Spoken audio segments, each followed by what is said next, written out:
What up, Internet? TV Geek here with a recap of Breaking Bad, which is now back for its 4th season, and I couldn't be happier. I mean, it was gone for like a year and a half or something, which is unacceptable. But anyway, it's back, and it's amazing, and it starts off with Gale, and a flashback to him setting up what will eventually become Walt's meth lab. The story of Gale is such a bummer. First, the pity started for him on Flight of the Conchords, as Mel's husband. Why don't I play a little something for all of us on the harp?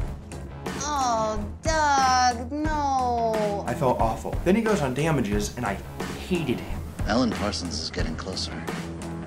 Take her out.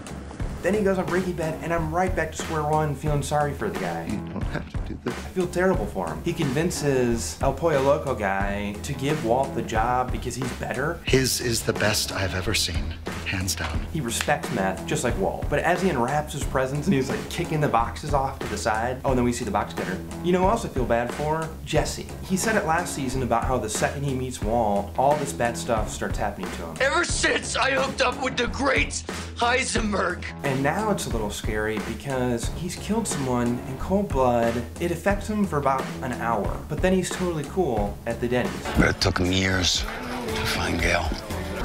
Bet he's sorry now. You know, or maybe he isn't cool, and that's the problem. And Walt sees that he's so quickly over it, or so unwilling to talk about it, or whatever. That's scary. All right, and you know what? Speaking of Jesse and Gale, if you don't mind me getting Dexter on you for a second, Jesse is no doubt shorter. So when he shoots Gale, and he hits him in the eye, there's no way that bullet trajectory would go downward to hit the teapot, right? Anyway, doesn't take away from the show. It was still as amazing. Now, I got my girlfriend on this show. She's watching all the episodes back to back to get ready for this premiere. And she loves the show, and she had a pretty good point about Hank's wife, is that she wears purple every single day. Everything she buys is purple, everything in the house is purple. Like every day she wears something purple. Everything she wears is purple. Even the crystals that Hank buys off eBay are friggin' purple. Yeah? That's nuts. And poor Hank, can this guy just recover already and go back to being a badass? I mean, I think he earned it. All right, so this poor guy gets his neck cut with that box cutter. I'd like to think it's because he said the phrase looky-loo. What about you?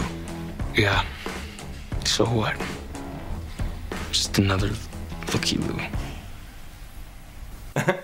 That was his first mistake. All right, and then the end with Walt in his Kenny Rogers t-shirt with the sticker on it, and the red shoes, and the pants. That last shot of him pulling up his pants, like, I heard an interview on Bryan Cranston where he talked about how they play all the comedies straight so that we can decide what's funny or not. When he pulled his pants up with that same face on, like, that was hilarious. All right, rating, 10 out of 10. I don't have any critiques other than the bullet trajectory. Let's say 9.7 because of the bullet trajectory thing. I mean, come on. Why don't you just go get yourself a monkey? I don't want a monkey. I want you.